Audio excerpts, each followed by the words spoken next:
Alright everyone, it is Dokkan time again, and today's how to build video is going to be for the new TEQ Ranfan.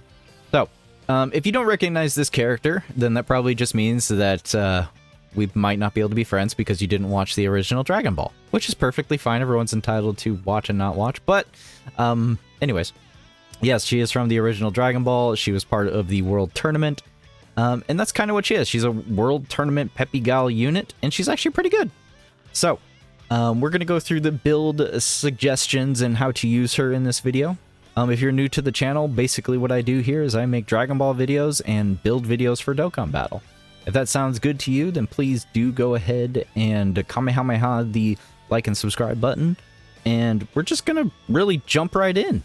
So, you know how this goes if you've watched my videos before. We go through the breakdown, defense numbers, build suggestions, and role tips. So, in order, we're going to go through the breakdown. As far as her teams go, I would say she does have several, but unfortunately she does not. Although Ranfan, I do believe, is good, I do think she is kind of trapped to only a select few couple teams. At the moment, her only 220 option, I believe, is straight up just Kid Goku. And that is pretty much the only team she will really be able to help out. All of these other teams, including Tao's, unfortunately, just doesn't have what her restriction in her passive requires her to be on. I would love to tell you can just rock her on Master Roshi's team.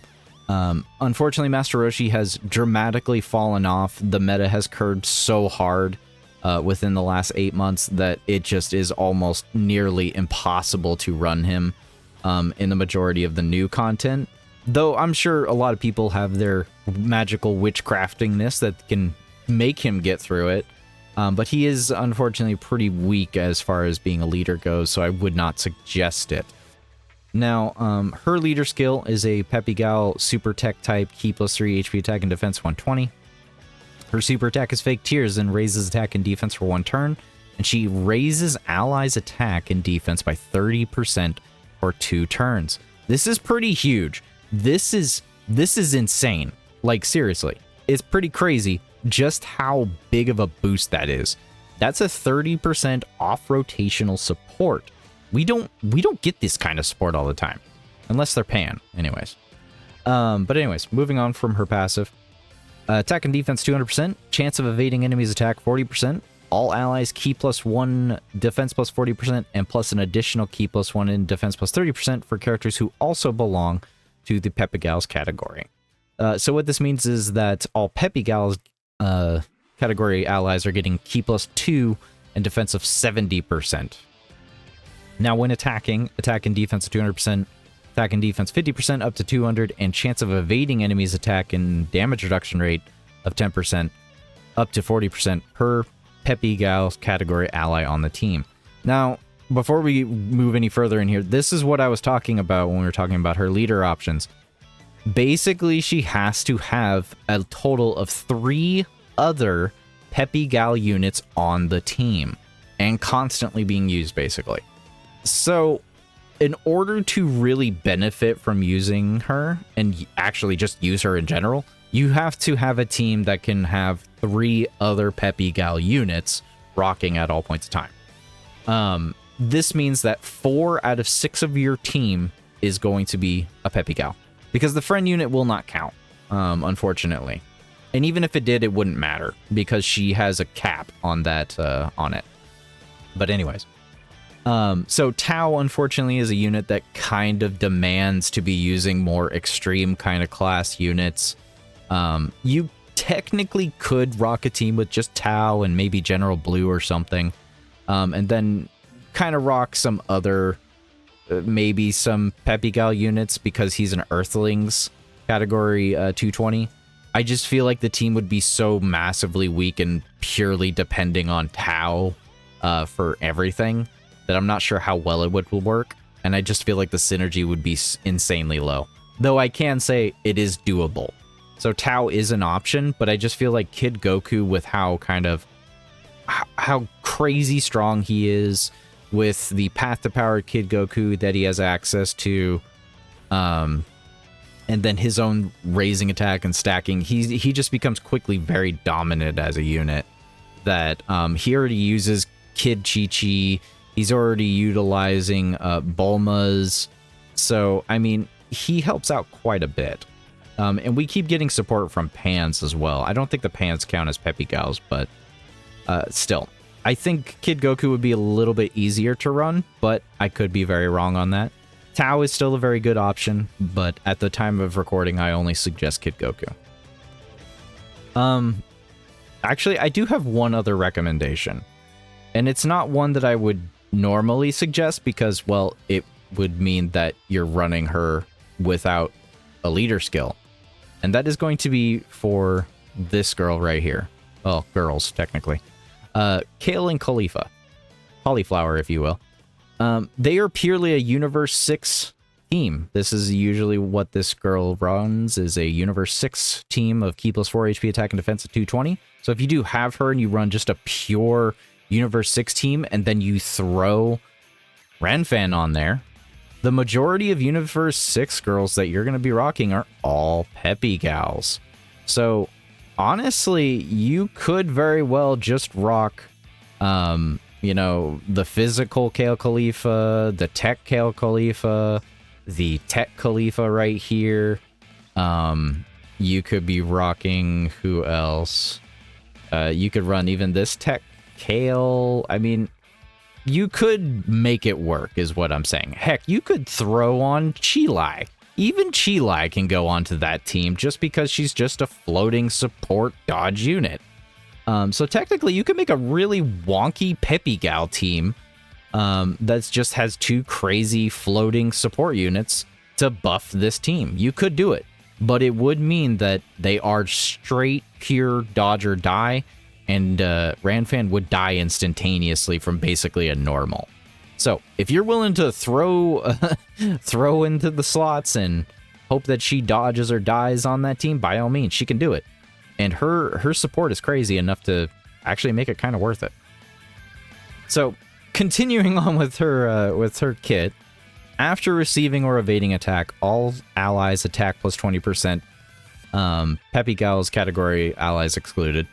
But Peppy Gal's category allies attack plus 20% for 2 turns specifically. This was a really weird restriction, I'm not going to lie to you. I think they were just trying to make it so on rotation wasn't absurdly busted. But basically, if she was in slot 1, she double supered, and then got this off for all the Peppy Gals, that'd be a 60% attack support. So that's pretty good. Now, when facing only one enemy, attacked enemies attack and defense minus 30% for 2 turns. Great chance of stunning the attacked enemy for 2 turns, and great chance of sealing the attacked enemy's attack for 2 turns. And when the target enemy is in the following status of lowered attack, defense, stunned, or sealed, she launches an additional super for free. So basically, this means that at the start of the turn, if the enemy was stunned, sealed, lowered attack, or defense, she has the ability to double super. If she was in slot 1 and she dodged everything, she could get a double super, which would be 60% off rotational support, and then an additional 20% attack off rotational support for Peppy Gals. That's 80% support and potentially 100% support.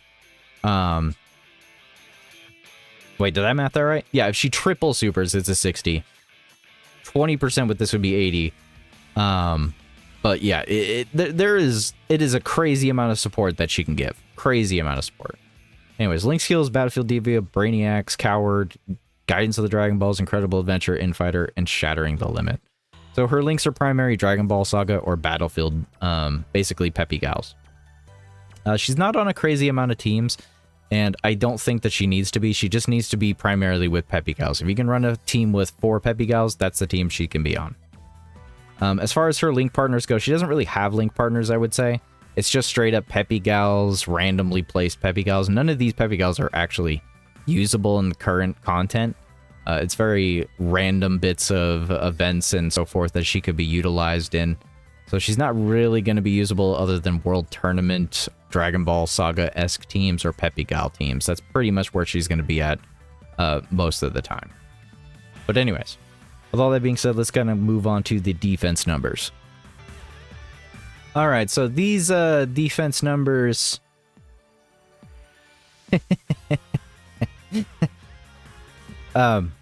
Whoa. That's not right. Hold on. That's not right. Hold on. Alright, sorry about that. Anyways, so Halvard's defense numbers here for Ranfan are pretty interesting. So with 3 Peppy Gals on a double super, she'll be at 2 million defense. If the enemy is debuffed, if any... why is he calculating with triple? Oh, right. So if she triple supers, as long as the enemy is debuffed, she can triple. She can get up to 2.7 million defense. And with 40% support, she could potentially get up to 3 million defense. So 3 million defense isn't crazy, unfortunately. It is pretty decent. It means that she is tanking a good majority of normals. She does have 40% damage reduction so long as she does have 4 Peppy Gals units. So it does go pretty far. She can probably tank a good 4 million defense, I would say, roughly. You'd probably almost die, but she could definitely tank it almost. But yeah, she's pretty good defensively, but she does need to dodge. Straight up, she does need to dodge. She's not tanking super attacks right now. Let's take a look at some other defense numbers. So these defense numbers are going to be from Bloodraven. I do believe they should be about roughly the same, just a little bit under, or maybe even a little bit over. About the same thing here. 4 Peppy Gals, 40% support, enemy debuffed with the Shattering the Limit link. You're looking at about 3 million defense on a triple super. So about the same numbers in all honesty that Halvard had. Bloodraven thinks she's pretty good as far as her defense goes for normals. She does want to go ahead and dodge supers though, as it should have been assumed. So now with the defense numbers out of the way, let's just kind of get her go ahead and get her build suggestions out. So 55% build, top right hand corner, see no dupes. I would honestly suggest you just kind of go for a dodge build. At the end of the day, you can technically utilize her in a number of situations, but as a unit that's primarily here for off-rotational support and has an 80% dodge chance as long as you have 4 Peppy Gals allies, I would highly suggest that you just kind of lean towards that and give her more dodge. At 55%, you're already not doing any damage whatsoever anyways, so might as well. Now, moving past that, when you get to 1 dupe, I still suggest kind of just leaning into dodge. Now, I will tell you, you can, if you so choose, entirely up to you. If you want to just lean on the 80% chance she has in her passive, you can flip these 2 for additional instead of the dodge. There's nothing wrong with that.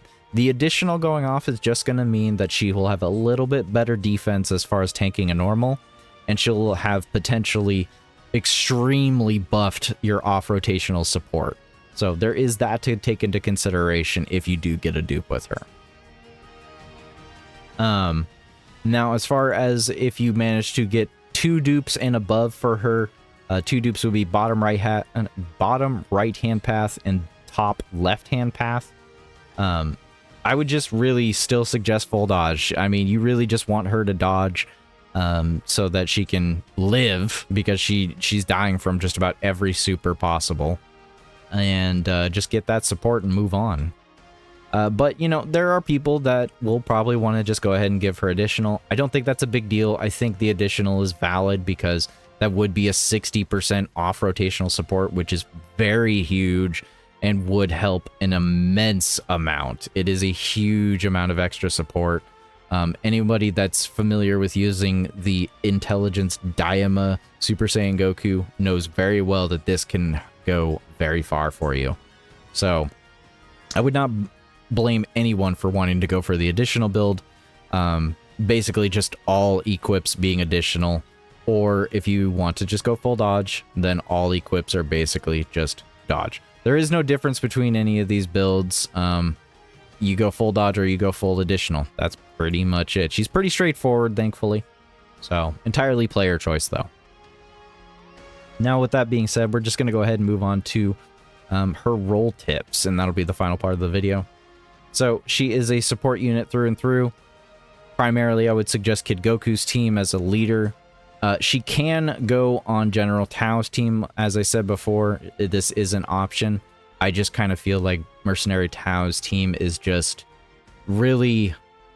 It's not the main focus of having Peppy Gals on the team. I just feel like forcing Ranfan on is just helping Tao, and that's it. Literally, that's it. It's not doing anything else. So, but anyways, as far as partners go, she doesn't really have partners here. She's primarily here just to do the super attack and float, or to just get her support off. She doesn't need a link partner because she's not doing damage. The damage she can do is pretty low, in all honesty. So primarily, she needs Peppy Gal's team, and then, of course... Oh, wait, I apologize. My bad. Yeah, anyways. So she is primarily just here to float and support. She's not really here to have a link partner, but if she did have a link partner, it'd probably be a Bulma or two. Bulmas or some Chi-Chis from World Tournament specifically. That would probably be the main amount of units that would actually be linking well with her. There's not really much of giving her link support because it's not going to do anything. She's primarily dodge or die at the end of the day. Links are not going to help her in any sort of a form other than Battlefield Diva, which will give her more dodge chance. So best slot position is definitely going to be in slot 3. She can technically go into slot 2, of course, if you want to try and keep her on rotation. If you're insanely brave, you can throw her into slot 1. Though I really just wouldn't suggest it, as her start of turn defense is so abysmally low that even if a normal pops off at a start of turn defense of 200k, just about everything in the game, okay, I'm exaggerating, not everything in the game, but anything of recent new challenging content of the last year will literally one-tap you. If it doesn't one-tap you, it'll be the reason that you do die is from the HP loss, though. So just keep in mind that if you do throw into slot 1 to try to prioritize her support, it will definitely hurt quite a bit if she does not dodge. That will just be more of a dodge-centered build focus, I feel. So, otherwise, yeah, just float her off or keep her in slot 2 as long as you have a Dragon Ball Saga or Peppy Gal unit in slot 1, kind of like Kid Goku, and to get her as much links to help them as much as possible. But yeah, pretty self-explanatory for her. I didn't feel like I really needed to do a video for her, but you never know who's new to the game or who's not new and what questions might people have. So anyways, guys, do let me know how you're going to build this Ranfan. Are you going to go for more of a additional build, you know, to benefit more from the 30% support on her super attack? Or are you just going to go for full dodge or die and just use the minimal amount of support she has? And yeah. Anyways, let me know the teams that you rock her on. And thank you for watching. Have a good day and a good night.